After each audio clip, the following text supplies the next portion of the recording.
And welcome to the Tuesday, September 21st board voting meeting of the Exeter Township Board of School Directors. I do have the sign-in sheet if anybody wants to make public comment if you did not get a chance. Does anybody else still need this? Okay. All right, then we will move on to the Pledge of Allegiance.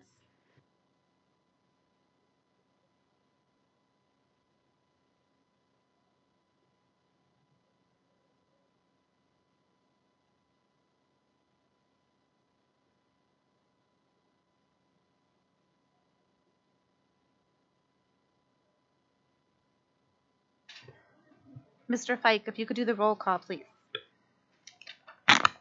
Allison Wilson. Here. Hunter Ahrens. Here. John Fiddler. Here. Dr. Ann Herring. Dr. David Hemberger. Here. Michael Chapina. Here. Anthony Chowdhury. Present. Harif Miller. Here. Michelle Stratton. Here. 8 present, 1 absent. Thank you, Mr. Fike. In addition to the 8 board members in attendance this evening, we're also joined at the board table by our solicitor, Sharon Montaigne, and members of the school district administration, including Dr. Kimberly Miner, Superintendent, Dr. Eric Flam, Director of Teaching and Learning, Mrs. Dawn Harris, Director of Pupil Services, Dr. Christy Haller, Director of Human Resources, and Mr. Brian Fike, who serves as our Director of Finance and Support Services, as well as our board secretary. Okay, Superintendents Report, Dr. Miner. Thank you, Mrs. Wilson. I'm pleased to report to the board that the school year is off to a great start. I would like to especially thank the teachers, administrators, support staff, really everybody in the school community who has worked so hard to get the year off in such a terrific way. We have very, very high goals, and I'm very pleased to say that as our administrative team has been out about in the buildings, on a daily basis, they come back and talk about how diligently people are working towards achieving those goals so early in the school year. I also want to thank our student body and our families. This has been 2 years of transitions. And so for some students, especially our younger students coming back to school, they don't have a whole lot of experience with what that is. And, for families, I think they had a lot of challenges after having a year home with their students to send them to school. For some parents, that was difficult. But again, they have just been outstanding, and we're really, really grateful. And we're looking forward to having an excellent school year. So thank you to everyone in our school community. That's all, Mrs. Wilson. Thank you. We will be following board policy number, before I do that, we do not have anything to amend on our agenda tonight. Okay. We will be following board policy number 903 regarding public participation in board meetings. I will not be reading the policy this evening. However, please be aware that if you do not comply with our policy, we will unfortunately have to ask you to leave. Okay, we now have time for public comment. Mr. Gardella.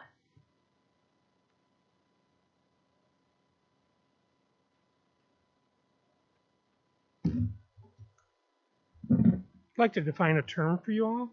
Legacy, this is from the Merriam-Webster Dictionary. It's something transmitted by or received from an ancestor or predecessor or from the past.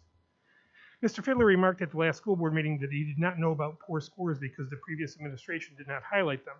Very easy to find Pennsylvania school district scores online. Serving as a school board member, why would you wait for the administration to tell you about scores in the district? What will the legacy of this school board be for the community of Exeter? Many of you will not be a part of this organization. Some after serving only a single term in office, some not even that. What are you leaving this district and this community? Your legacy will be an out-of-control budget with unjustified annual tax increases. You'll be leaving a legacy that will make it exceedingly hard for any future disciplined school board to reverse your direction, even as many residents shoulder the burdens you have placed on them. Your legacy will be the creation of shadow committees with the power to implement curriculum materials and instructional methods that have not shown any positive impact on student achievement, while circumventing any established approval process, ensuring that a significant lack of transparency results in a diminishment of trust between the board, administration, and the community. Your legacy will be static student achievement with poor results in reading proficiency, mathematics proficiency, and graduation rates. You'll be leaving behind a highly divided community because you refuse to take the time to truly engage honestly with them, including community members without children who still must subsidize your profligate spending. The student achievement results will not change without a school board that questions the curriculum, instruction, and assessment methods recommended by this administration without evidence of efficacy. You will have spent more time over the past few months discussing a LERTA agreement that will enable one soon-to-be former board member to ingratiate himself with his employer than you have spent publicly discussing your comprehensive plan in board meetings. At the April presentation of this compliance level document, the board president asked for a vote to be added to the May voting meeting, and yet my reading of agendas and minutes since then show no such vote took place, and there has been no further discussion. And no wonder. The plan is poorly designed, with very little specifics about the necessary professional development to improve instruction, and few plans to communicate to the community. It's no surprise that you don't want to publicly discuss this plan. There are so many challenges and so few strengths identified here. In fact, two of the strengths in this document are that there are no strengths.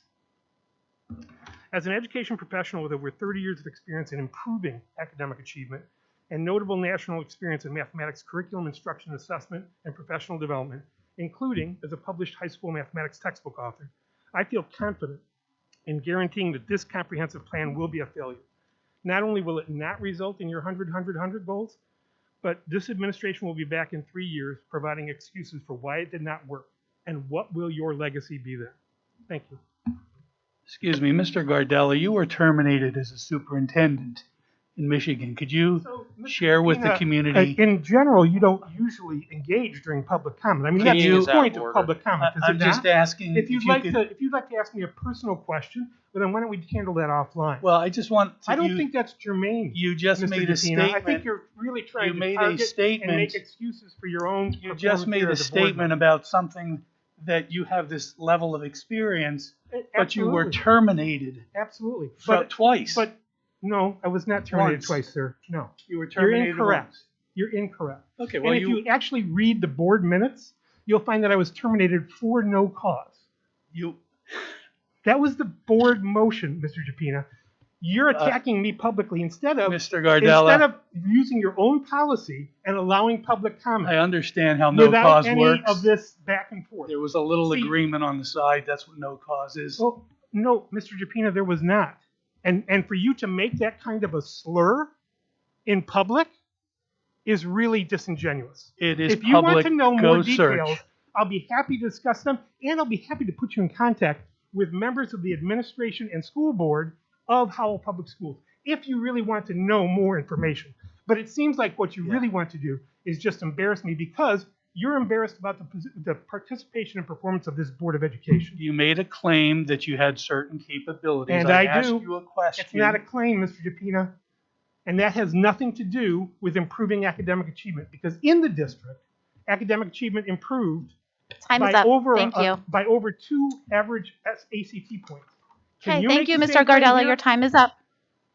But Mr. Dupina took I'm some sorry. of my time The to time is up. address a question. So the reality is Mr. Dupina took that time. We're now going to move on to Mr. Mike, Heinze. happy to discuss anytime you want. I Allison, would love to before chat that, with you, Ted. I would just like to say, Mr. Gardella, your claim that I am supporting the LERTA to ingratiate myself with my employer is an accusation of a crime. That is part of the definition of bribery. If you have evidence of this, I would suggest that you would contact the district attorney, because that would be a crime, both in my day job and also here. And I think it's quite hypocritical for you to be upset about somebody making a slur against you versus accusing someone of a crime. Do you have evidence of this? No, I don't think you do, because there is no evidence. No evidence. That Okay, is slander. Mr. Gardella, I'm sorry, your time is up for public comment. That is slander. If you speak again, I will have to ask you to leave. Okay, I'm sorry. You need to leave.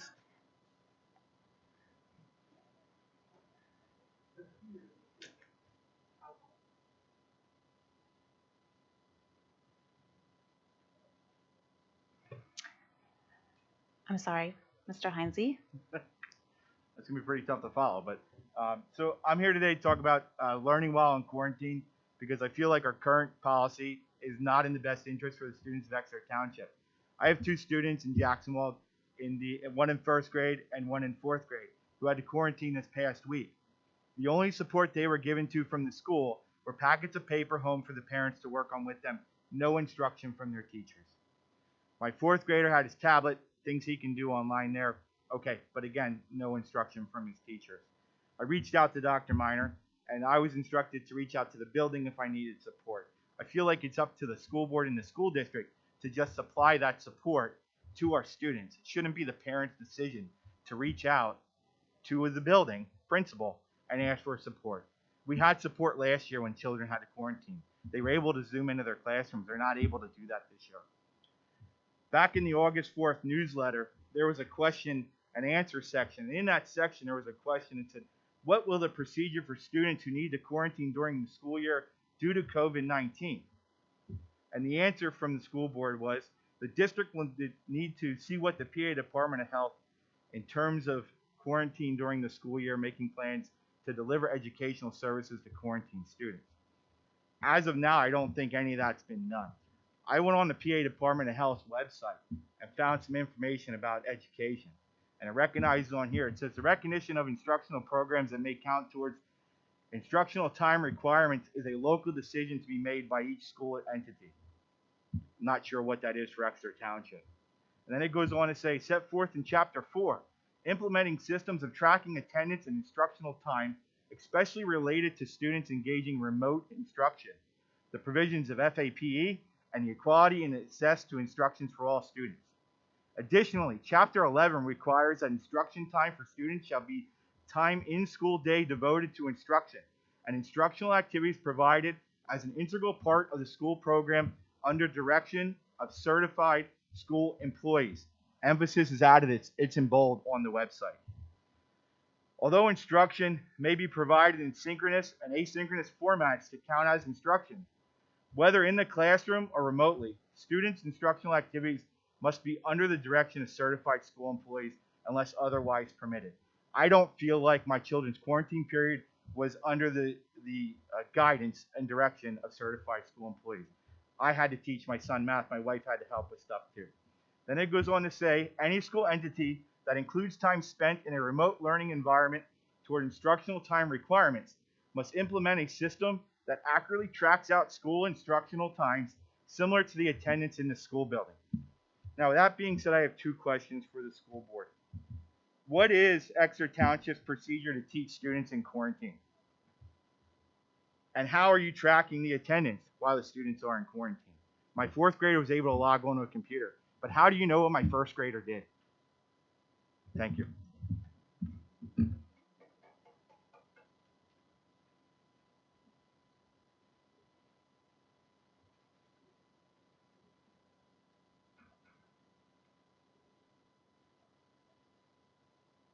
Thank you, Mr. Heinze. We will address those questions, the answers to those questions in the notes that go out.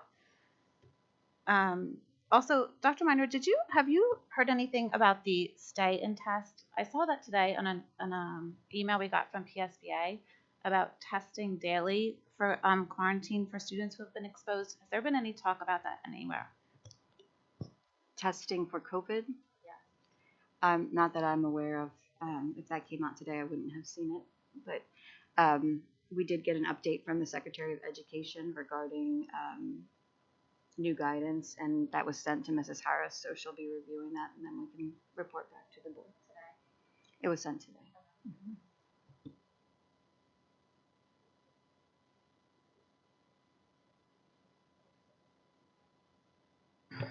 Okay. If there's no objection, we will adopt a motion to approve meeting minutes from last month's school board meetings. Hearing no objections, the minutes are approved. If there is no objection, we will adopt a motion to approve the August 2021 Treasurers Report and payment request dated August 18th, 2021 through September 21st, 2021. Hearing no objections, the Treasurers Report and payment requests are approved. Moving on to the Education Committee, Mr. Fidler. Can you turn on your mic? We have three items for information and one that requires a vote. The first is an enrollment report, which the board has seen. The second is a non-resident student for 2021. It is reported that senior high student such and such a number has been given permission to attend Exeter Township Senior High School as a non-resident senior for the 2021-2022 school year in accordance with policy number 202, eligibility for non-resident students. There is also a field trip. Senior high 9th grade students will travel to the Berks Career and Technology Center on October 10th to tour the facility and see the programs that are available. And the final item is a consent agenda. It is recommended that the Board of School Directors approve the following Education Committee items, including early graduation for 8 students, an agreement with the Chester County Intermediate Unit and Exeter Township School District to provide school psychological services at a rate of $761.83 per day for evaluations not to exceed 3 days and a rate of $85 per hour for meetings. A list of staff conferences.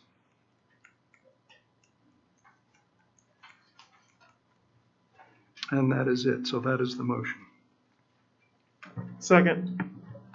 There's a motion and a second. Any discussion? Yes, I actually have a question on the IU services. Why are we looking for those outside of Berks?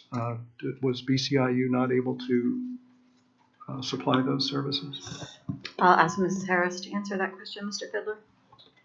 Yep, you are correct. They don't have the staffing at this time to provide the service, but what the actual service is if you recall, we hired a new school psychologist, Chad Rutherford. He's coming to us from Upper Perk, but he's not here yet. They're holding him for his time there, so this is coverage until he gets there. Thanks. That's it. Thank you. Mrs. Harris, I do have a question about that too. I see 2 names in terms of the providers. Does that mean that it will be receiving the services of 2 individuals at that daily rate? Okay, that makes a little more sense. Correct. It seemed like that was a lot for Yep, one no, psychologist. that's correct. Okay, thank you. All in favor say aye. Aye. Opposed? Any abstentions? Motion carries.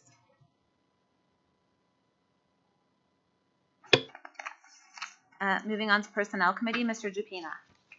Thank you, Mrs. Wilson. It is recommended that the Board of School Directors approves or ratifies the following personnel items. Number 1, resignations. Number 2, appointments of administrative and certificated staff. Number 3, support staff. And number 3, the list of course requests, which I believe has 5 items on it. Second. Okay, there's a motion and a second. Any discussion? All in favor say aye. Aye. Any abstentions? Motion carries. Mrs. Wilson, Mr. Biggerstaff is in the audience tonight. I would welcome him to come up to the podium if you accept that, to introduce himself to the board and the community. Good evening. So as you saw on the board docs, my name is Stephen Biggerstaff. I'm currently the Director of Facilities and Contracted Services for Daniel Boone Area School District. I accepted the position last week and am very excited to get started here. I bring with me a lot of experience. I've been in the facilities business for close to 30 years, so I understand what it takes. And my goal here will be safety and taking care of these kids and making these schools safe and ready for operation every day. Thank you very much. Thank you, Mr. Biggerstaff. We're very excited to have you Welcome. join our team. I appreciate your faith in me. Thank you. Steven, you want to introduce your wife since she came here? I do want to introduce this is Jennifer. We've been married for 25 years in January, so she's my support staff. Thank you. Thank you very much. Moving on to Finance, Facilities, and Audit Committee, Mr. Aarons. Item A, it is recommended that the Board of School Directors approves the attached letter resolution granting tax exemptions on the assessed value of certain improvements and new construction in Exeter Township previously designated for such purpose in accordance with the Local Economic Revitalization Tax Assistance Act as amended. Second. There's a motion and a second. Any discussion? I do have a question. How much, if any, time will the administration have to devote to this if this is passed? It actually depends when the applications come in. The only time I have is probably an hour to actually develop an application, and I'm not going to do that from scratch. I'm going to pull it from other districts Sure. and make it our own. But depends when an application come in. It could range from 5 hours to 20 or 30 hours, depending on how complicated and large a project is. Right. But once we put it together, then it'll come back to the board to approve that project once the application and our recommendation to approve or disapprove would be. Okay, great. Thank you. Mm-hmm.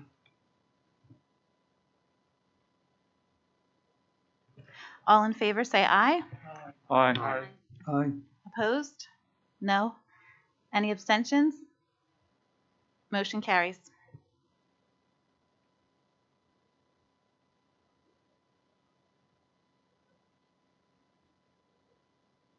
It is recommended that the Board of School Directors approves the attached resolution for the district's bus garage.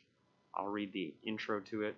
Be it resolved that the Exeter Township School District hereby authorizes to approve the acceptance of responsible low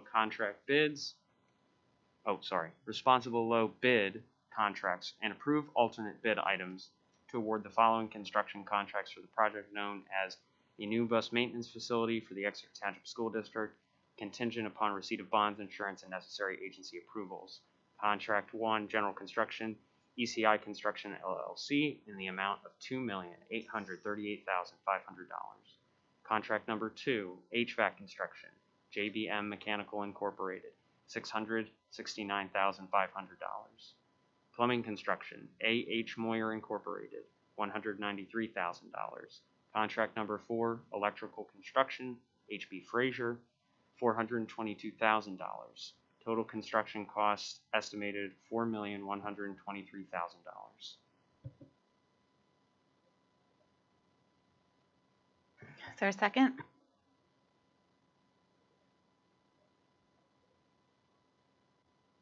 I'll second. There's a motion and a second. Any discussion? Just a question. I was thinking about this afternoon. Is there a way, I seem to remember asking this before, but I don't remember the answer. Would there be a way for us to sort of break this up into sections and deal with the safety-related issues first? I mean, I know the roof is in very bad shape. So would there be a way for us to do that first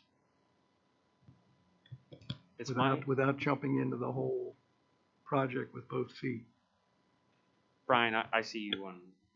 I was going to say, it's not just the roof, it's the whole structure. I've given instructions not to use a wooden portion of the building except for storage. The roof leaks, there's rot, there's mold, there's moss growing inside the building, the wooden structure. So 2/3 of the building is really unusable.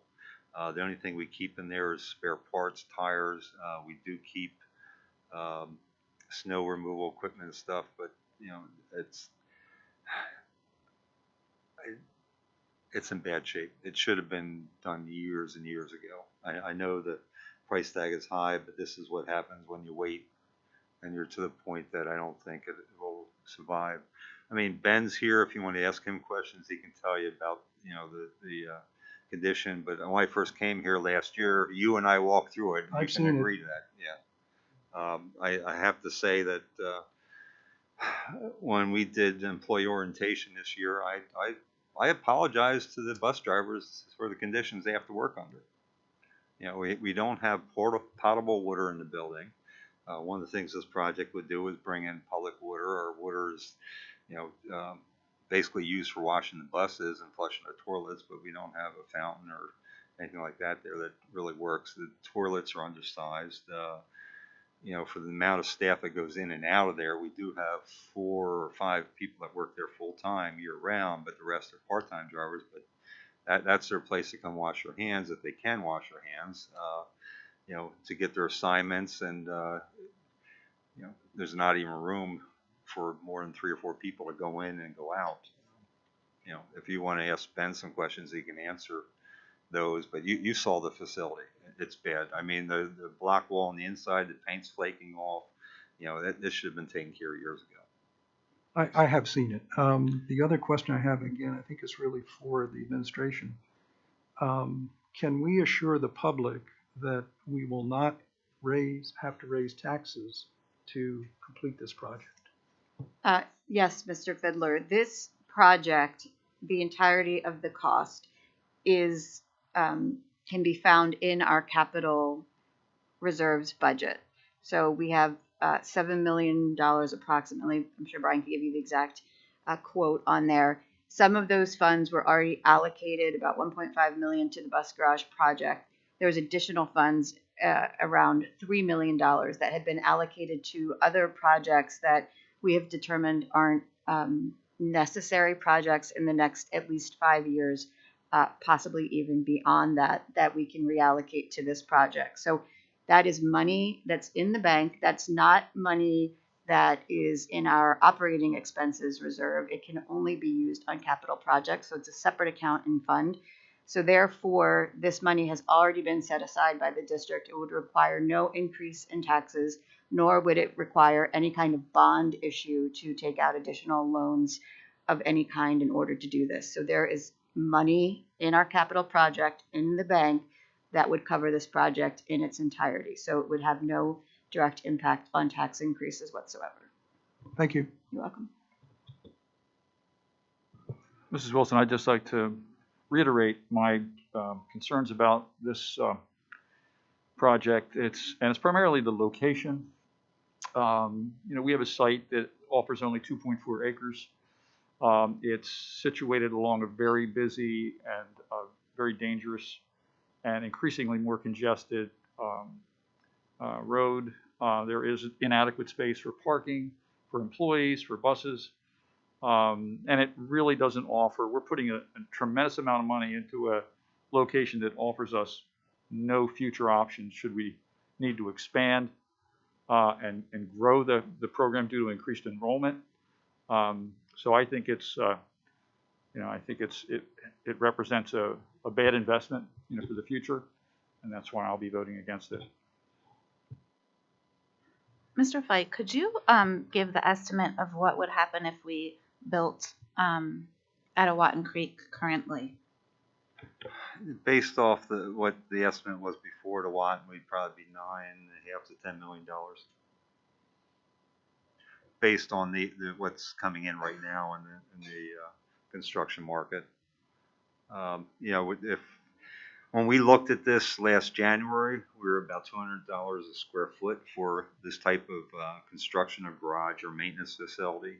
This one came in at $460 a square foot, and that's just the difference between January and now. And talking to people in the industry, architects and engineers, they don't see this changing. It's an issue of availability of product. As a school district, when we bid, we have to use U.S. Steel. We have to pay fair wage. The fair wage doesn't get changed because that's a high amount anyway. But the steel, the cement, those types of things. I talked to the general contractor's low bid, And I'm trying to, let me see if I have my notes here. I had it somewhere. That he sent out RFPs to his subcontractors, and a good example, 15 RFPs to concrete contractors. He only received 2 answers back. 9 RFPs to drywall contractors, only received 2 answers back. 12 to masonry, only received 4 answers back. 8 to painters, only received 1. And the reason given for no response, they were unable to guarantee the price and material availability as well as manpower. So I think this is going to be a while that we're going to be dealing with these types of things. And we had over 10 bidders for the general contractor, so it's not like we just had one bidder. It's everyone came in that. This was a low bidder, but there wasn't much difference between the low and high. Yeah, so there was 10 bids that came in, and we did choose the lowest bid in every area. Correct. 10 bids on the general contractor. I think there was less bids on the HVAC, the mechanical, and electrical, but there's still a substantial number of bids on those too. I've kind of come to the conclusion that there's never going to be a good time to do this at all. I think this has been going on for at least 40 years in the school district. And I think it's time for us to move on and move on to other things and stop this debate from going further and further. It's now a public health issue now where someone can get hurt going into that building. Hopefully it will last through the winter before hopefully it doesn't collapse. And I think we just, we went through every plan. We even looked at putting one here at Lausch. We looked at Owatin. We looked at all these other things and all these scenarios. And this is the most economical, unfortunately, because it is $4 million and also not causing any tax dollars to be increased. And I'm going to vote for it. I think we just got to move on from this. Thank you, Mr. Miller. This is the strong recommendation of the administration. Neither Brian nor I are in any way comfortable continuing to keep our employees in that facility one day longer than we have to. We do believe that this is the most financially responsible activity that we can undertake. Any kind of repairs, we would be looking at the same types of costs and labor increases, and they would be Band-Aids on, as you mentioned, a project that is now decades old, that has been a can that has been kicked down the road by numerous boards and administrative teams for years and years, because it's not popular to spend money on something that doesn't involve children directly. However, busing is an absolutely essential function of the district. The vast majority of our families require busing in order to attend school, and we cannot, in good conscience, I believe, continue to say that we're going to provide busing and then ask our bus drivers and our transportation administrators to work in a facility that is simply unsafe. And we anticipate that this facility will be a 45-year project, and again, completely contained within our capital reserves, so no tax increase, no need to borrow money. Again, I would really struggle to see what other options are really viable and on the table if the board would not approve this tonight. Truly, I don't know what the future of busing children in Exeter could realistically be. So I thank you, Mr. Miller, for your comments. I've got one other question, I guess to Mr. Fike and to Dr. Miner. What kind of assurances do we have and does the public have that this will be the price? Even if we don't start tomorrow or next week or next month. We have 30 days to accept bids. They cannot, they can withdraw a bid, but they basically had up to 48 hours afterwards to withdraw. So they can't withdraw it now, but we have 30 days to accept the bid. There is a penalty for withdrawing, but once we accept it and issue the contracts, there's no backing out. These are guaranteed. And there was actually completion, $500 a day completion, and we say substantial completion. If we awarded today, the steel will be ordered.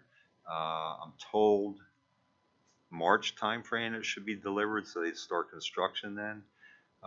would have a building that's occupiable probably by August. Their concern is there might be some things that are not completed, depending on availability of macadam and cement work, because we're putting in some curbing in the back to help alleviate storm water flow to the neighbors in the back. So we're actually diverting it into basins instead of going back over the parking lot. They actually have up to 16 months before they're charged $500 a day for not completing it, but they have to completely have the thing done, within the 16-month period. Originally, when we put out the bids, we had 12 months, but at that time, back in July, they were saying 3 months for the steel. Now it's all signed 6 months, and the steel pre-engineered building said they'll be able to hold that for another 30 days, but after that, it might take longer. Mr. Fike, if I could, no, that's fine. I think, Mr. Fiddler, your direct question was what assurance does the public have that this price won't go up? I should have asked it that way. Right. Yes, thank you. So I will answer it that way because I believe that was what you meant. So if the board votes to accept these bids, that is the price. That is in fact what the bidding process is that is the price. That's a contract. They have agreed to do the work at that price. The only way that those prices would increase would be if we had change orders. This is not the type of project where we're going to be asking for change orders. It's a very tight project with very few, there's no frills in it, so we don't anticipate having change orders. So the bids would stand. There's no risk to the board, the community, that over the 16 months that they're going to come back and say, oh, the steel prices went up, etc. Once they commit to this, that is the price. And in fact, when Mr. Fike was describing how few contractors, in fact, did bid, particularly at the sub level, it was because they're going to be locked into those prices. And it's a gamble for them that they'll be able to actually make the profit that they anticipate making, because if the prices go up, they've locked themselves into to those costs. So that is why the board would vote to approve the bids, because then it locks that price. And in fact, as Mr. Fike said, if they don't complete it in time, then the district actually is able, under that contract, to charge them $500 a day as a penalty for not completing it within that time frame and for that price. Thank you. I didn't follow the advice I used to give to my students, which was say what you mean. There you go. Thank you. I'm pretty much known for that, so thank you. Allison, I wanted to add a couple of things. I think part of the idea that we moved to this location and wanted to continue on the Kerr Road location was because the board had not authorized the administration to go seek additional permits and variances from the zoning hearing board back in, I believe it was October of last year. And I don't think that there is a will among the board members to go to an alternative site. If we weren't to go with this site at this time, we risk the building becoming compromised with any type of load-bearing snow that we might have in this season or even next season. Because for the market to stabilize, that could be next year. It probably won't be with all the ARP dollars that are available to school districts, and they're going to be using them to do building projects, especially in our local area with all the projects that are going on in Reading and other districts. Beyond that, I think one of the things that would be an extreme challenge is if we weren't able to use that building because something were to happen to it and we were waiting for a project time to come into a good period of time. We would have to spread out our maintenance of the buses, and I'm not even sure where we would do that locally. We'd have to be able to get access to the undercarriage of the buses, the engines, create different spaces where those things could happen. We'd have to make sure that there were bathrooms available to the employees. Splitting our fleet up is one of the things that we were warned against doing when we went through the transportation study. We could theoretically look at alternative sources for busing, but we've been down this road before. Our report that we had last year from PASBO and a number of years ago from PASBO has consistently said that our fleet is well run, well maintained, and we're doing a good job. And I think to start to split that up in the hopes of getting either a better price or getting a better location with a future board is just rolling the dice in time we don't have. And I think that, as much as I believe that the Awatten Creek site would be better than the Kerr Road site, and I did vote for that, even if we were to use this exact design even this year and just go to Awatten Creek, we'd already be looking at past next school year to actually do this work. And I'm not confident that we have that type of time, especially considering some of the foundation problems and some of the roof challenges. And I just think that this is not time that we can afford to waste right now. We're already gambling with being able to use that building for the rest of the year and having to figure out some way to stretch ourselves to be able to get into another building before then. I'll be voting for this. You know, I know that Anne 2 weeks ago asked, is there anything we could do to scale this down? Theoretically, yes, but again, we're running into that problem where we're looking to delay a project that's only going to be completed right before the next school year. Those scale downs are things that include a hydraulic lift that makes it easier for our mechanics to access the buses, safer for them to be confident that some of the other lifts aren't going to fail while they're under there, that they'll be able to have access to public utilities where they don't right now. That we don't have to continually address some of the challenges with our sewer hookup right now. So I understand, Dave, where you're coming from, and I understand the desire of other board members to really preserve these funds because I have that same desire. But we figured out a way to do it where we're not increasing any of our debt service, which results in tax increases. We can manage this in the next couple of years to where all of our bonds and debt will be paid off in a number of years, and that's where we can see real tax relief and invest with our own money into some of these projects rather than having to borrow in the future for them. You know, this is a challenging project, I think, like Dr. Miner said at the beginning, which is, you know, it's not attractive to spend money on something like this. But ultimately, this is a once in 50, 40-year investment, and you know, 40 years is up. And the clock is really ticking past that 40 years at this point. So I think that this is a really important investment that we need to make. And, you know, we talk about legacy. What would be the legacy of something happening to that building and having a number of years where we can't make sure that we're meeting our run times in the morning for a year or 2 years? That would be a serious problem. We want to make sure that students have all the time in the classroom. If they're not getting to school at 7:30 for the high school, if they're not getting to Rifton at 8 o'clock, you know, that's classroom time that they don't have. So this is, I think, a really critical investment, and I think we need to do this now. Thank you, Mr. Ahrens. Again, I appreciate your comment and your support for this project. I would add one of the additional items is the conduit that would allow us at a future time to move to an electric fleet. We anticipate that it's very likely that there'll be significant grant money available to do that, which would also potentially lower our future costs around bus purchases. So that's another investment in the future in terms of both a greener operation there as well as potential financial savings.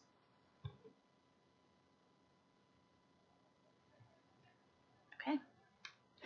All right. All in favor, say aye. Could I ask for a roll call, actually? Oh, sure. Roll call, Mr. Fike.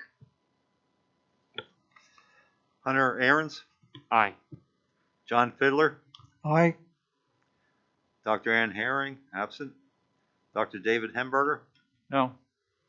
Michael Chapina, Anthony Chowdhury, Aye. Fury Miller, Aye. Michelle Stratton, Allison Wilson, Aye. 6-2, motion passes. Thank you. Okay. Moving on to the election of PSBA officers for 2022. Most of these we're voting straight through. Should I do 2, 3, and 4 first? And then, okay. So it is recommended that the Board of School Directors vote for and approve numbers 2, 3, and 4. Second. All in any discussion? All in favor say aye. Aye. Opposed? Any abstentions? Motion carries. Do we have a motion for one of the candidates? I'd like to make a motion for David Schapp as PSBA President-elect for 1 year. Second. There's a motion and a second. Any discussion? I'd just like to reiterate one thing that the BCIU board also, you know, was faced with the same decision and voted for David Schapp as well. So I have some confidence in their vote. Okay. All in favor say aye. Aye. Aye. Opposed? Nope. Any oh. Okay. Any abstentions? Motion carries.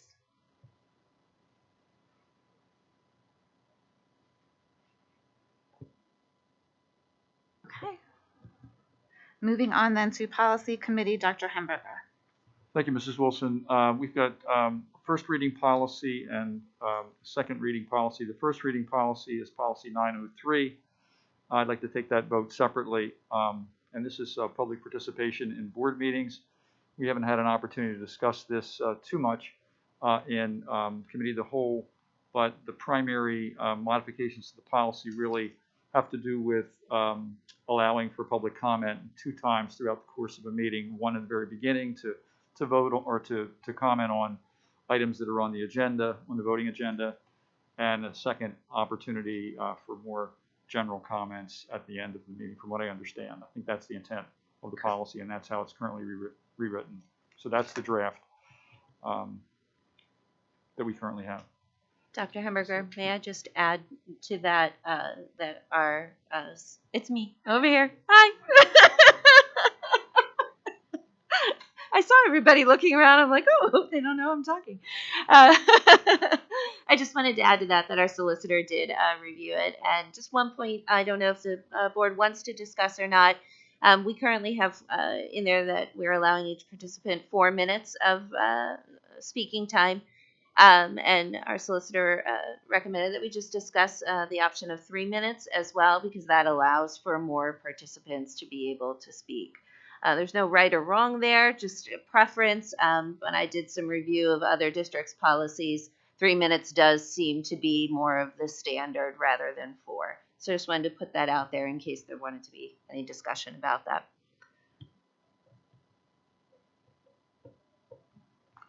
I'd prefer to keep it at 4. Second. Yeah, I'm fine with 4. Before we vote, I'd just like to note that it is always the board's prerogative to push back on somebody who stands up in front of this board and makes slanderous statements about people. When you're running for office, you are indeed a public figure, and you put yourself out there.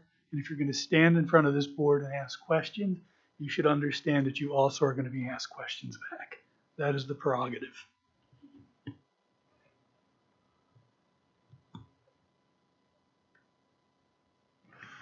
I'm for having the 2 separate areas. I think one of the things is, it's good to have subject matter, give a chance for the people to read what the subjects are, and then at the end, if there's anything random that you want to talk about with us, that's when you can have that moment to do those particular things. I think it fills up a lot of time when we deal with, we need to really focus on the subject matter of what we're talking about, and then, what we're, whether you object to it or whatever, what's subject to that meeting. I think it kind of diverts us. But I think having it at the end, if there's anything that you want to say it. We're here for communication purposes, and there's always this concern if we're not communicating. Well, we give you 2 times to do it. 1 time in the front and 1 time in the back. And I think that's a very good thing for everyone to understand that, no one's hiding anything. There's nothing we're hiding. Everything's right here. You want to discuss it, we'll discuss it. Mrs. Wilson, I'd just also like to say that there's another element to the revised policy, and that has to do with any additional item that's added to the agenda after it was initially published would be subject to, if it was added during the meeting, would be subject to an additional public comment period. So just to clarify that as well. So I'm recommending that the board adopt for first reading policy 903. Second. Okay, there's a motion and a second. Any more discussion?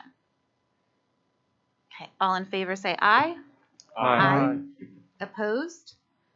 Any abstentions? Motion carries. Recommended that the Board of School Directors approve the 2 policies on the agenda for second reading. There's a motion and a second. Any discussion? All in favor say aye. Aye. Any abstentions? Motion carries. Thank you very much, Dr. Hemberger. And then moving on to athletics and extracurricular activities.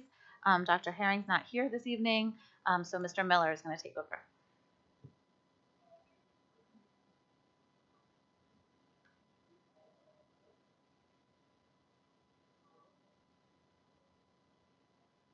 Sorry. Could you hear me? Okay, sorry. I think it's worth doing again with your mic on. But Mr. I'll do it with my mic on. How about that? Sorry. It is recommended that the Board of Directors approve the varsity baseball foul ball fencing protection per the attached quote. Is that good? That was excellent, Mr. Miller. Wonderful. Thank you. Second. Okay, there's a motion and a second. Any discussion? I do have one question. I think there was a question that came up in the last, when we were discussing in the committee as a whole. Is there a way for that netting to go down and be reused? Like, we don't have it to need it during the winter time. Is there anything on that?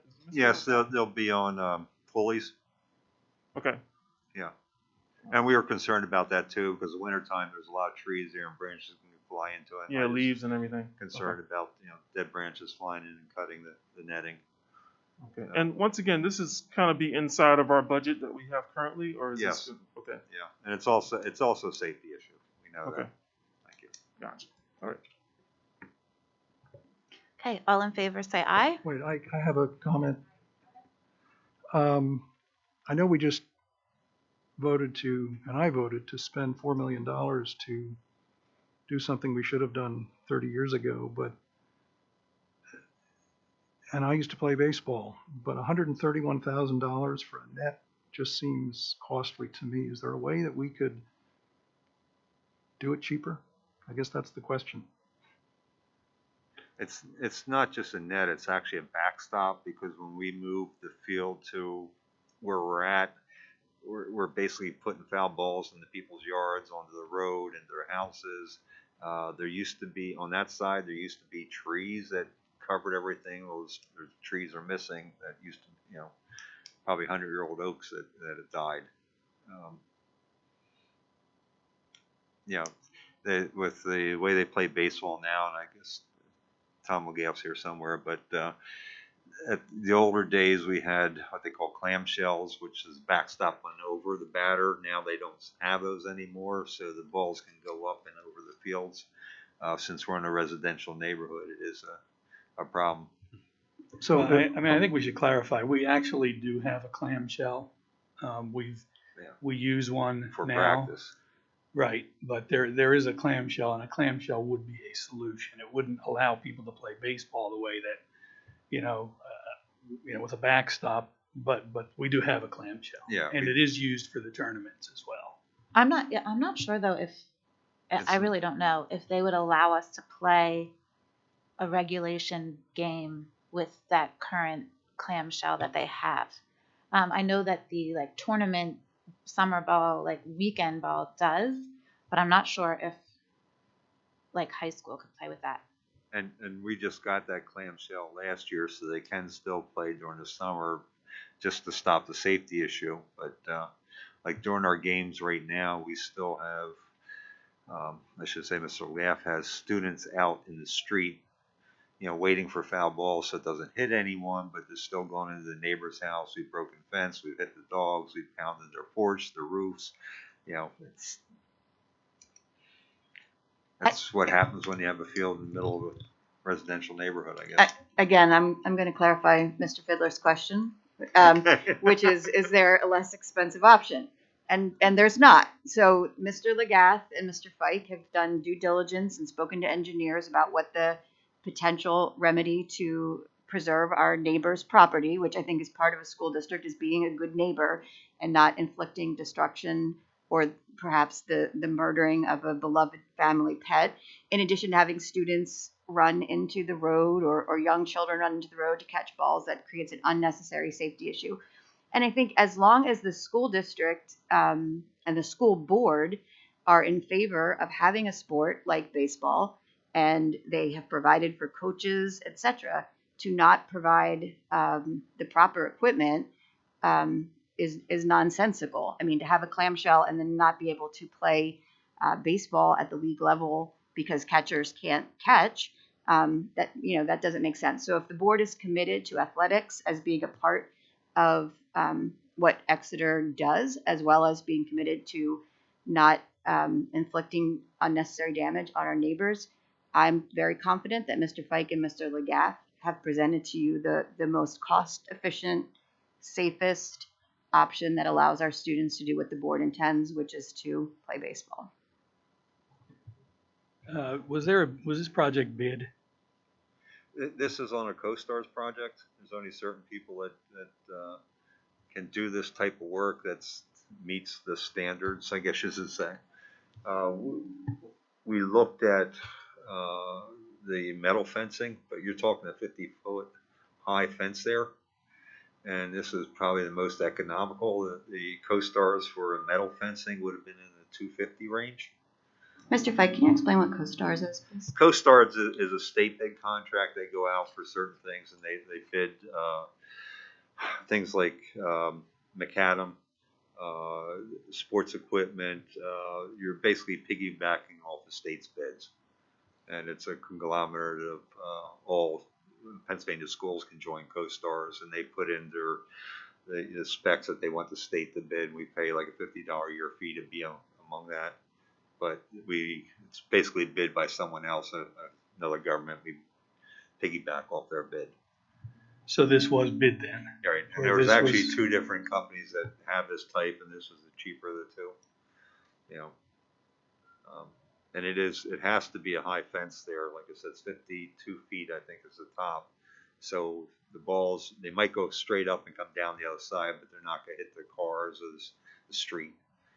Right now, we have a 30-foot high fence that's just flying right over. And that's a fence. It's not even a backstop. It's just a straight-up fence there.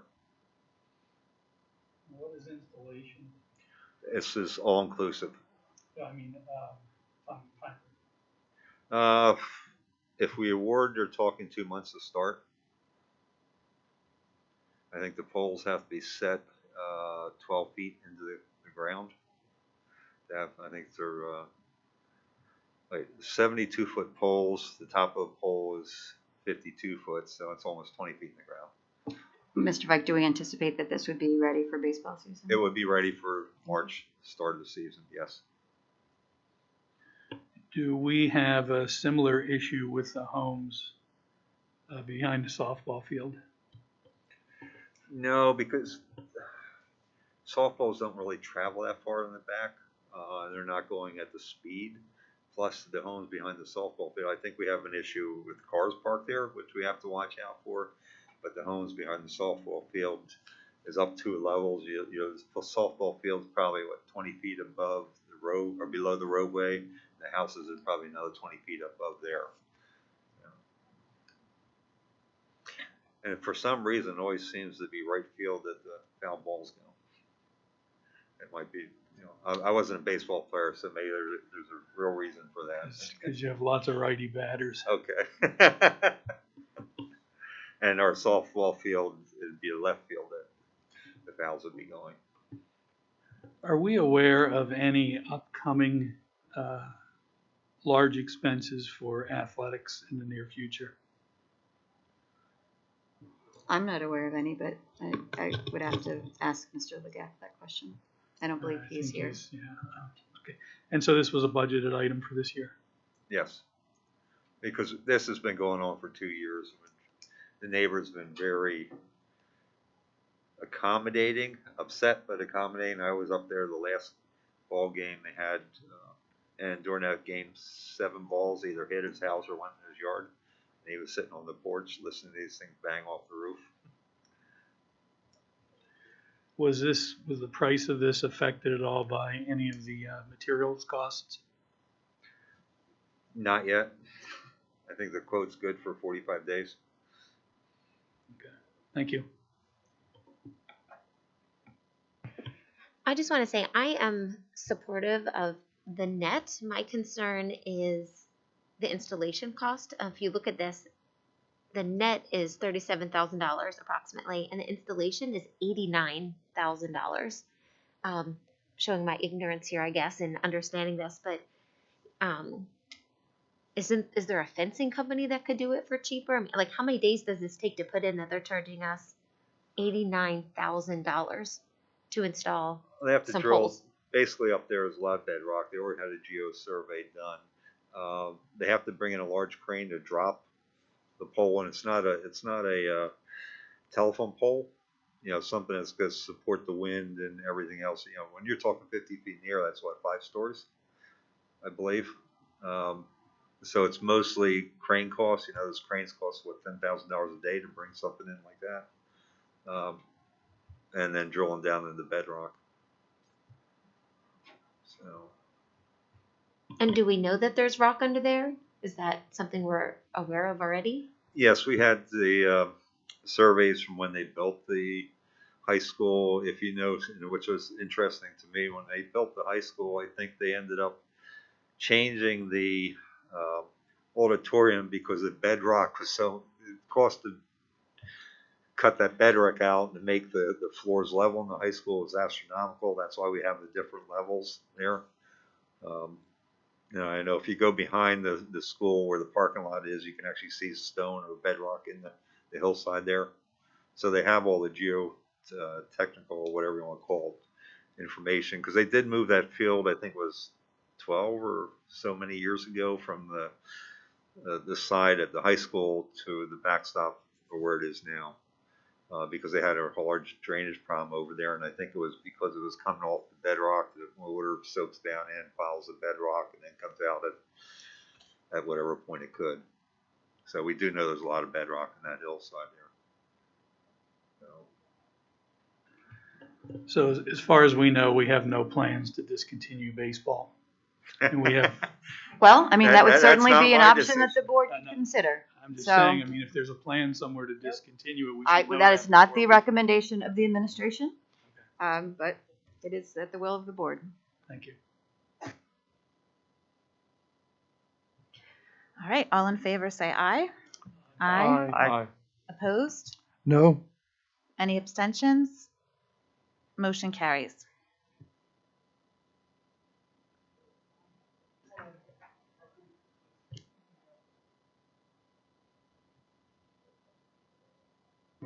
Mr. Hury, can you put your, Mr. Hury, Mr. I keep microphone? doing this. Sorry. All right. Fall sports are off to a good start. Unfortunately, we lost the last game, which we should have won, but that's a whole nother story with the football team. This weekend the game is on Saturday, not Friday, and it's at West York, so it's a little bit of a drive if you guys go, but definitely try to support the team. The homecoming is going to be on October the 7th, and the homecoming, the actual game is going to be on October the 8th. Okay, so it's going to be against Governor Mifflin, which is going to be a tough game. They have a running back that's ridiculous there, so hopefully we will try to win that game, but it's going to be a challenge. Hopefully we'll win. So other than that, that's all I have for the sports. Mr. Miller. Sure.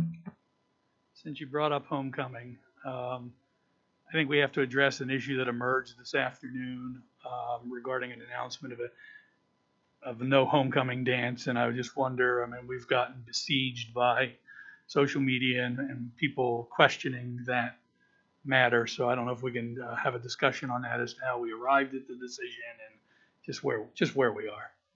Thank you. Yeah, absolutely. So the administration considered all of the possibilities for homecoming events. We did not have a bonfire last year. We did not have a parade. Those are longstanding Exeter traditions, and we're very happy to have those, as well as the football game, the presentation of the homecoming court. It's my understanding that a homecoming dance has not always been part of the Exeter homecoming tradition. And when we weighed the relative concerns about a dance where the design of it is to be in close contact with other individuals because it's a dance, and the potential then for that to lead to a high school closure, having to go to virtual due to an outbreak, et cetera, it didn't seem that was a logical cost benefit analysis, given that we have 3 other functions for students and the community and alumni to attend: the bonfire, the parade, and the game. You know, we're looking towards very hopefully having a prom and et cetera as we head towards the spring, but the administrative team felt like the risk associated with creating our own spread that then resulted in having to go to virtual instruction at the high school for a 2-week or longer period wasn't a logical trade-off. I hear what you're saying. I would postulate that football is also a contact sport, so that there is.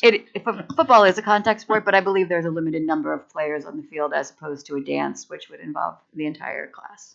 Is there any possibility of conducting it in an open air setting? I mean, I know there's always the weather. I know there are potential issues, but is there any? I mean, I read about a lot of parents who'd be willing to step up and make this happen. Again, I understand the safety matters. I'm not questioning that, but is there a possibility in an open air setting to do something? Certainly, the administrative team can consider an open air setting. I think, again, you know, the challenges of an open air setting, you know, where shoes, et cetera, you know, are you going to wear high heel shoes? Are we going to have it on the turf? And the costs associated with that. You know, we're hiring, you know, DJs and those kinds of things that can be outside. So we can certainly look at that. Mrs. Harris, were you able to ascertain which school districts in Berks County had made a similar decision for similar reasons at this point? Yeah, I have the document. Mr. Campbell shared it with us earlier, and I just pulled it up here. And just give me a second to scan through it. Looks like there's several that are undecided, but may consider an outdoor event. There are, keep going down. 1, 2, 3, 4, 5, 6. 6 that said they will not be having a dance. 1 that says they're not clear on what they're doing. So, are there any schools that have affirmatively said that they are going to have a homecoming dance? Let me see.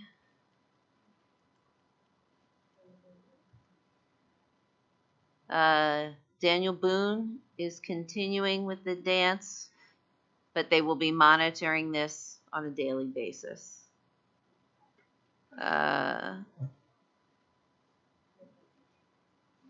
Mifflin is looking at an outdoor event. And same with Tulpe. Most of them that said, Daniel Boone's the only one that said yes. The rest are looking at an outdoor event. No confirmation. Or have in fact canceled it altogether. Yeah. That's so what I have think, right now. I think that is, you know, certainly the question. I mean, the board has been abundantly clear that they want students to be in person. And I think, you know, it is a risk. And so I think if there's a desire on the part of the board to take that risk and have a dance outside, we can certainly facilitate that.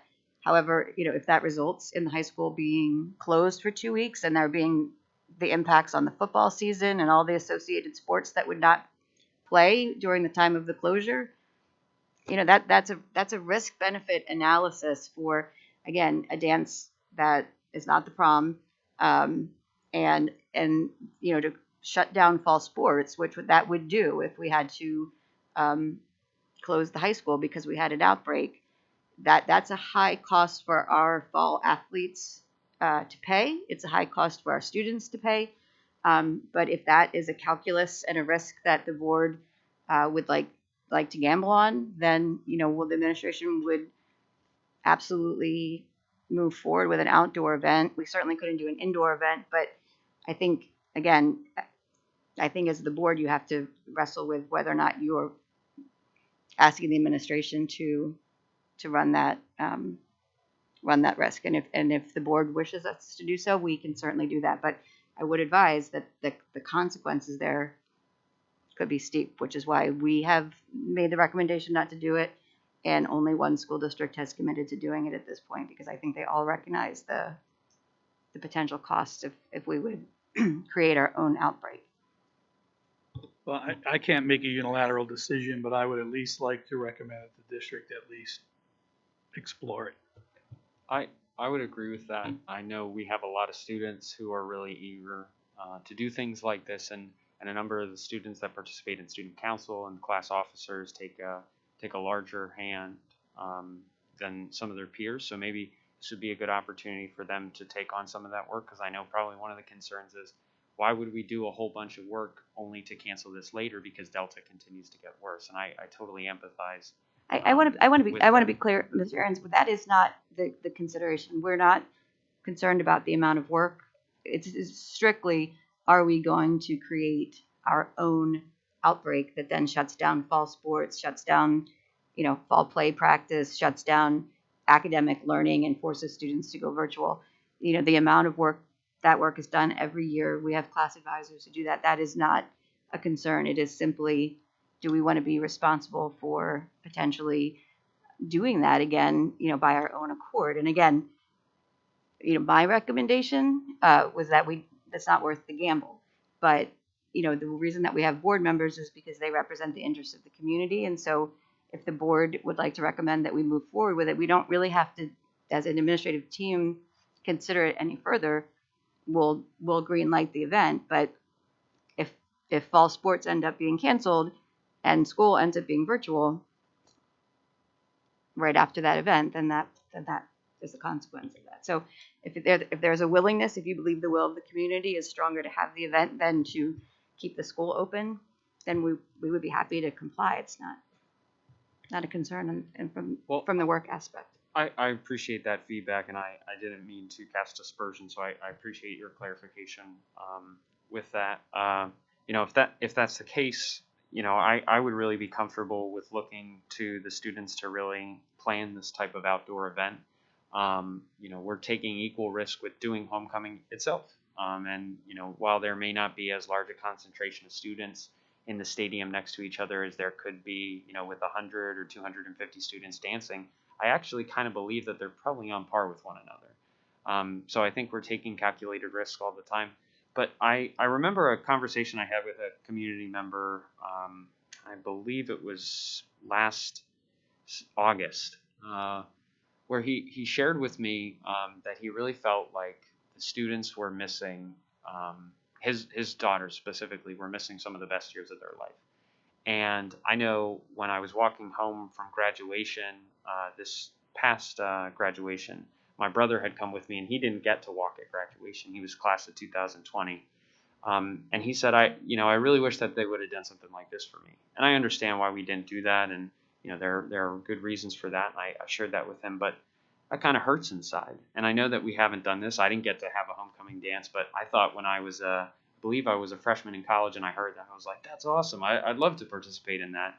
I think that's the other thing that we thought about, Mr. Ahrens, and maybe you were the best person to ask is, how many homecoming dances has Exeter actually ever had?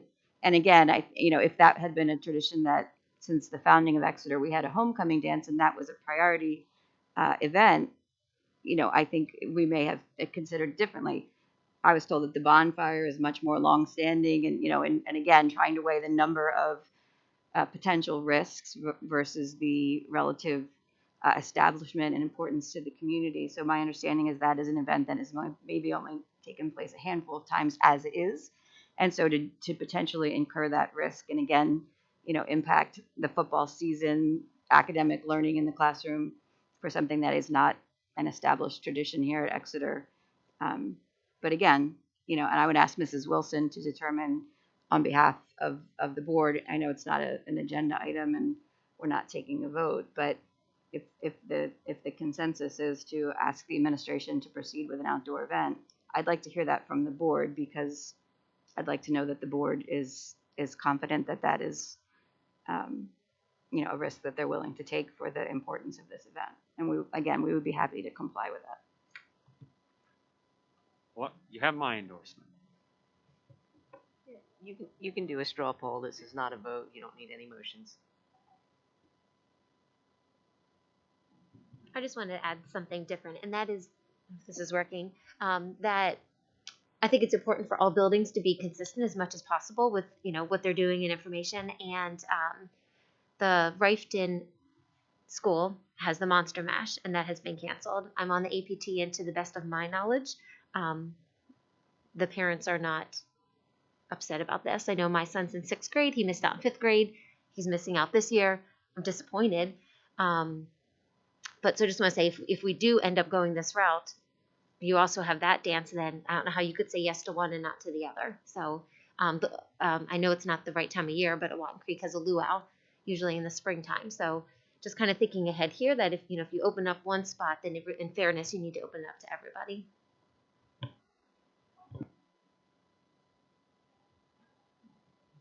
I think you make a very valid point, Mrs. Stratton. I would say, though, that the kids in high school are sort of at the end of those years. And,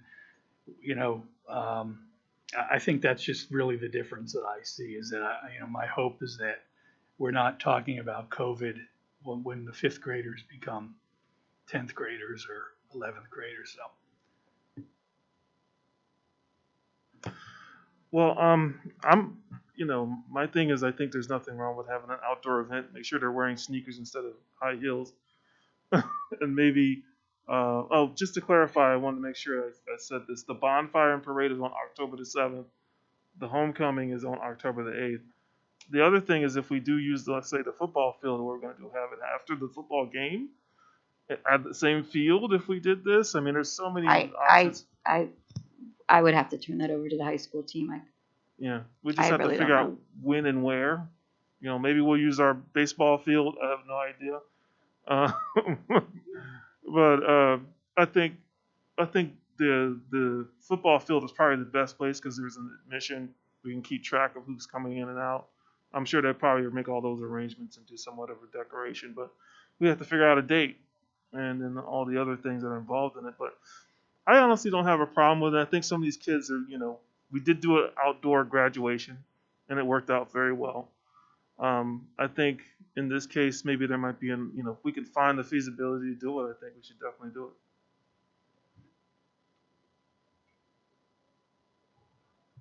Anyone else have thoughts? Yeah, I'm reluctant to get in the way of something, even if it doesn't have the resonance of the bonfire and some of the other events. But I mean, these are young adults. I think they can assess the risk, and I would be, I would not be willing to put up a roadblock and say no, you can't do it. Yeah, I'd also be supportive of an outdoor activity of some kind to commemorate homecoming. Yes, I'd be okay with that. Okay. I think maybe we could. Well, thank you, Mrs. Wilson. Yes. I appreciate the straw poll. So Yes. I will ask Mrs. Harris to coordinate with Mr. Campbell on an outdoor event. And I'm sure the high school team will proceed with that, and we'll notify the community of what that will look like, the date, and whether or not it will be played on the base or held on the baseball field. Thank you. Can I just add one thing? I know that the recommendation of the administration was different, and I can empathize with your guys' focus. We represent sometimes competing interests, but oftentimes the same. So I just want to say that I appreciate where you're coming from, and I think we all do. But obviously we're a little bit different here in terms of perspective. But I don't think that this represents a lack of willingness to really engage with the community, because you do that very well and very often. Thank you, Mr. Ahrens. Okay. Let's move on then. Mr. Miller, to the Exeter Community Education Foundation update. I turned on the mic this time, so I got this. But they have nothing to report. The only thing I have to say is that the golf tournament was highly, highly successful. And if you go on the Exeter's Foundation, you can see pictures of the event. I think they raised over $38,000, I think, for the event. So I had a good time, even though I lost, but it still was fun. I had a great time, and I'm looking forward to next year. I just want to thank the foundation. Ange Cook is the new leader of that. Amy Lutz works very hard as well. It was incredible to see the list of participants, of contributors. of supporters, and it's just really impressive the work that they're doing and the support that they give the school district. And I really want to thank them for all the work that they did. And thank you for reporting that out. Thank you. I just want to ask, would it be possible if we have Mrs. Cook or Mrs. Lutz come and talk about ECEF? It's been several years since they've done that and spoken to us and really told us about all the great things they do. And not to say that you do a bad job in relaying this information, but just kind of an overview to make sure that our community is aware of this organization and maybe how they can contribute to that for the better of our students. I will text her right now. Okay, thank you, Mr. Miller. And moving on then to BCTC, Mr. Fiddler. The JOC last met on August 4th.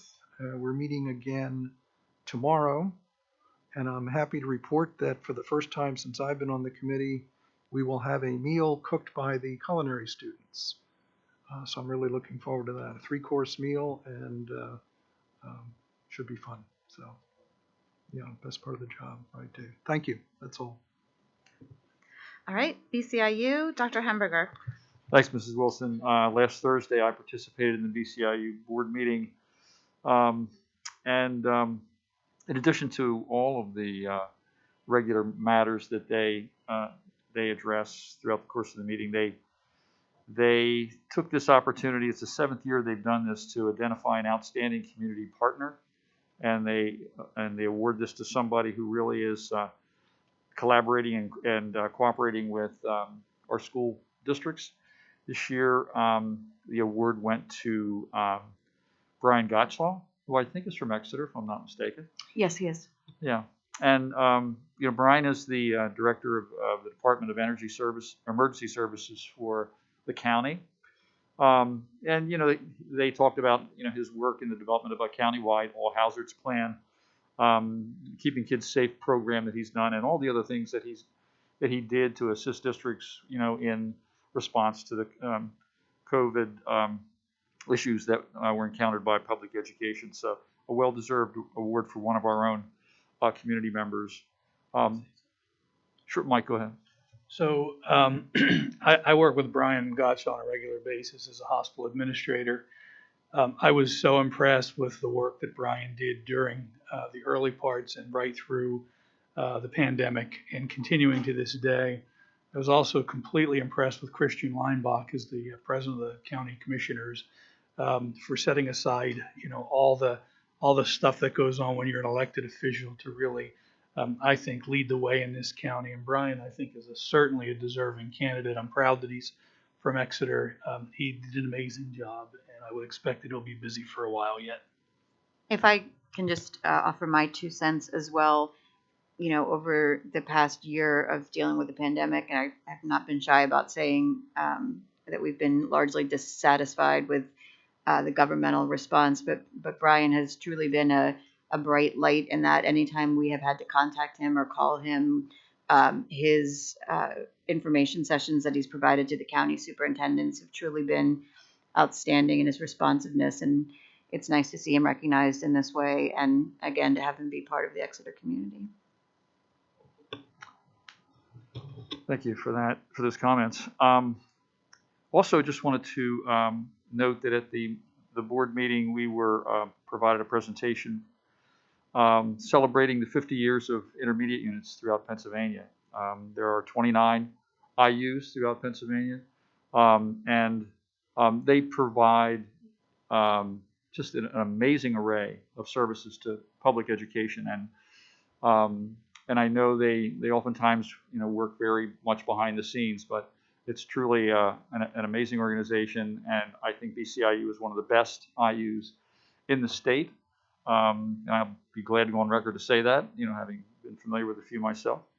So it was an excellent video presentation, really kind of describing what IUs do, on behalf of school districts and students throughout the county and throughout the Commonwealth.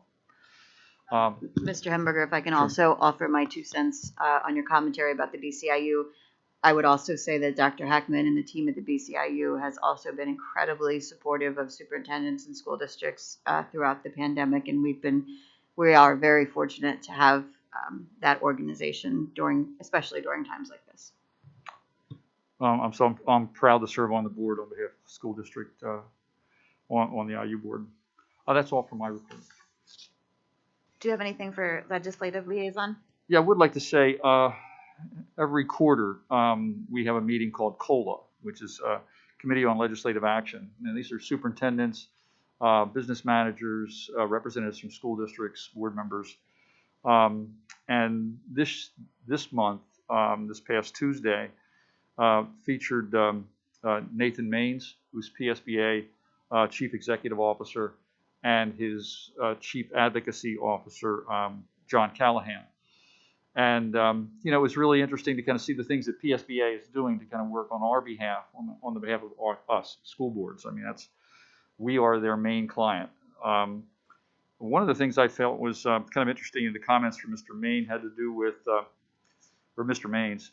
with how PSBA reacted to the governor's mandate for masking, and they were particularly upset with the idea that school districts would lose some local control in making those kind of decisions, and I think they've always tried to believe that school district boards should be held to the highest level of standard when it comes to making decisions for what's right for their communities.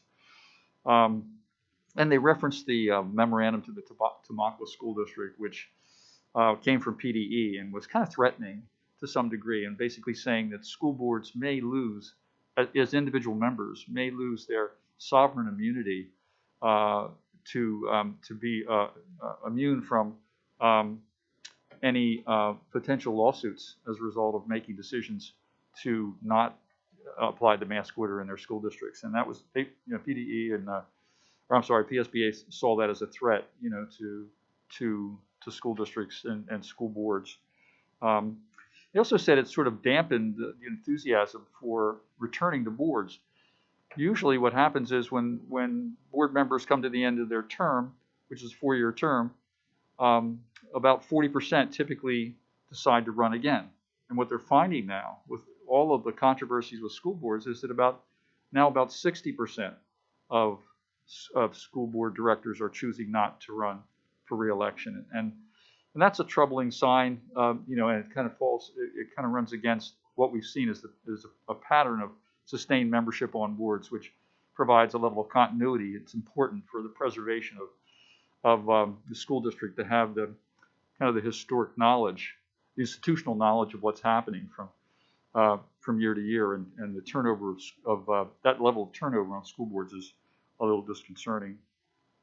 Also, we heard from John Callahan, and he reviewed a lot of the mandates, he reviewed a lot of the legislation that's currently being considered. Right to know rules are being reconsidered. There's voucher legislation, and obviously one of the big areas that we're all concerned about is cyber charter reform, and the whole idea of modifying the way that we actually pay for charter schools based upon a different funding formula and a tiered system for special education as well. We've had conversations about this as a board before, and this is probably one of the most important issues that PSBA is really kind of fighting for us for. On that note, I just would like to also mention that October 14th is Virtual Advocacy Day, run by PSBA. That means that rather than going into Harrisburg and knocking on the doors of your legislator and meeting with your legislators, we'll all be doing that virtually. And all of you are invited. Simply go on PSBA website, register to participate if you can. Usually it's about a morning commitment to online to be able to interact with other folks throughout the state, and then possibly make some phone calls to your local legislator. So I would encourage all of you to consider that. If you have any questions about that and how to hook up with that, please feel free to let me know. That's all I have for my report. Thank you very much. Mr. Ahrens, Township Borough. The only thing that I wanted to share is that there was a member of the Exeter Township community that came to a Board of Supervisors meeting recently and brought up concerns related to water runoff that they attributed to the bus garage facility. After speaking with Brian about it, we understand that that is not actually originating with our property, and we've been in contact with the township to try and resolve any type of confusion along those lines, and we've been working well with the township zoning officer, and they're working on their end to address the concerns that he had. Because if they were concerns that originated with us, we want to be neighborly, but as they do not, I don't foresee there really being much need to talk more about it. Thank you. Okay. I just wanted to say that I think Jackson Wald is in the house tonight. So thank you for all coming. And we appreciate you. And we're hoping that you had a good start to the school year and it continues. So thank you. All right. Is there any board member that would like to be heard at this time? I just have a suggestion, and maybe something is already underway with the vote tonight on the bid for the garage. We've enjoyed good relations over the years with the neighbors. I'm just wondering if there's any thought been given to talking to them, sending them a letter, inviting them in, any number of things we could do just to let them know that there's going to be some activity there starting in March, and so we can preserve those good relationships. So that would be my suggestion.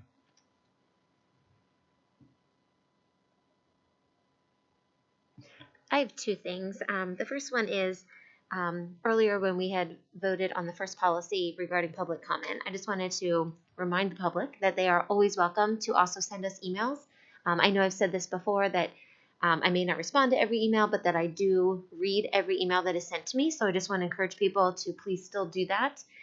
In addition, after these meetings, as long as you're polite, I will be polite, and I would love to talk to anyone. And I think that a lot of the board members here would do that as well. So just know that coming and speaking here is just one way. If there's someone at home that's not comfortable or someone in the audience that doesn't want to stand up and speak publicly, they're more than welcome to reach out to us in other ways. We would appreciate that. And then my other question, maybe for Ms. Harris or Dr. Miner, is when it was asked earlier about quarantining and work, currently we're sending home work with students. Do we have any idea what other schools are doing? Are they doing the same type of thing as us, or are they doing something different? Do we have any idea? Each school is taking their own, approach to quarantine, the extent of quarantine, and what they're doing with work. So I would say that it's very much a mixed bag. We think one of the important lessons that we learned over the course of the last year is that there's not a one-size-fits-all solution for students when they're at home in terms of what their parents are able to support, what works best for the student. And so we think, as is the case with all educational decisions, that we're at the point in time where it makes sense to have that done at the school level with the principal, with the guidance counselor, with the classroom teacher, with the parents, in terms of, what solutions work best for, individual students. We are looking at also the length of quarantine time. So, traditionally we've had students who have, missed several days of school because they've had strep throat, chickenpox, etc. And so we've sent work home and handled that. But when we have had students who have had a long-term illness, we, employ homebound instruction or send a tutor to support them with that work over the course of time. So most of our quarantines are 7 to 10 calendar days, which usually equate to about 5 school days. And so when we do have students who have to have a 20-day quarantine or longer because they have members of their household who have COVID, that really extended period of time, we are going to be posting for basically a virtual tutor who can kind of serve in that same role and support students almost with an office hours kind of approach, and making sure that they are able to do their schoolwork, that they're not having items that are confusing. I know that there are individuals who, really want, why can't we zoom into classrooms? We zoomed into classrooms last year. Last year was an entirely different situation. This year, because there are fewer and fewer quarantines, to set up a classroom and have the disruption that occurs in the classroom, as well as the balance of that for the quality of instruction that kids are getting when they're, passive observers for the entire day. Again, these are the kind of decisions that we have to make. We don't feel that cost benefit analysis is the right move to make. But we are very committed, and I say this to parents, and I don't say it lightly, to if your child is struggling, the people to speak to are your classroom teacher, your guidance counselor, are your principal. They are wonderful. They care about your child. They want to work and come up with a plan that's going to best support your child and your family. So that individualized approach, I think, is really, really important. Certainly students who have special needs, et cetera, may need greater levels of support, but to just kind of have a blanket approach right now, it doesn't make sense. Now, in the event, of course, we would close a building or an entire classroom, had to go virtual, we would certainly do this. But for the one-off quarantines right now, those are the approaches that we're taking.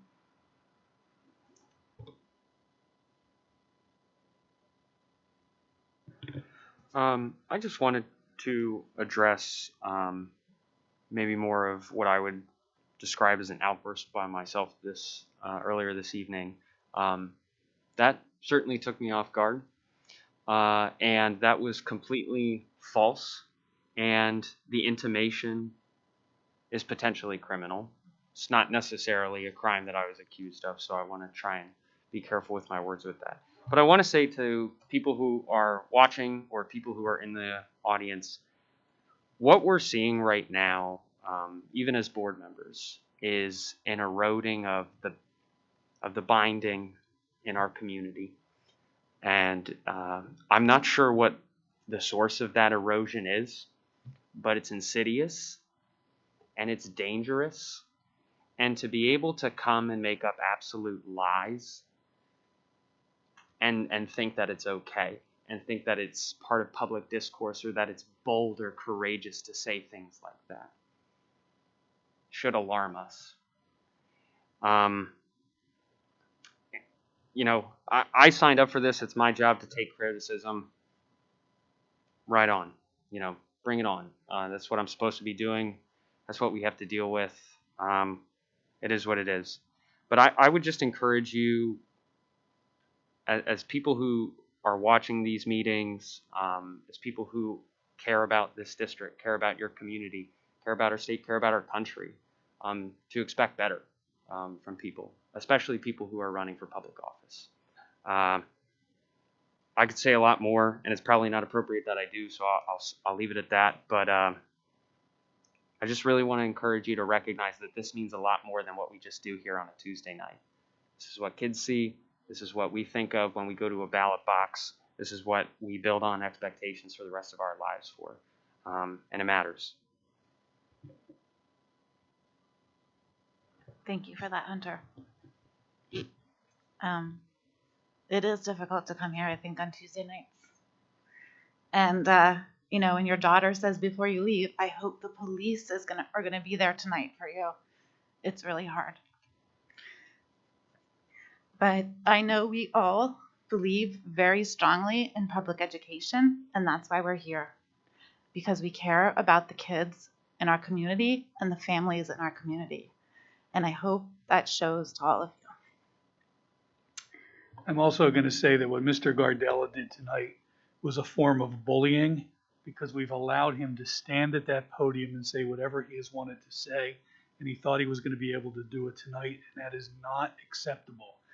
And anybody who doesn't stand up to somebody like that, who's mouthing untruths and making excuses, and then when a legitimate question is asked of him as a public figure who's running for office and he doesn't want to answer that question, you have to really make a determination as to whether or not he's fit to sit in this chair. I will say personally that I've gone through a lot of stress myself. I've been targeted. I've had my address shared. I've been threatened. And, understand that I'm a volunteer. I don't get paid. Neither does anybody else at the table except for the superintendent of schools, Don Harris, of course, Mr. Fike. But we're all volunteers here. We work very hard and spend a lot of time and energy to help our community and to be treated as if we're criminals or we're trying to steal something or we have some hidden agenda is not right. And I think we need to stop this. We need to stop this silliness of what's going on right now. And we need to we're trying to focus on trying to get our schools better, get our kids the right type of education, and to deal with these silly things that is accusing me of all these different things. I mean, it's just insane. We're volunteers. We worked hard. And we paid to get here in certain cases because we paid for campaigns and all these other things to be on this board. We have no political influence of anything. We're just trying to help our kids. I have 2 kids that went to the school district. I have one at Penn State right now, and I have one in there right now. I want him to have the best education possible. And that's why I'm here.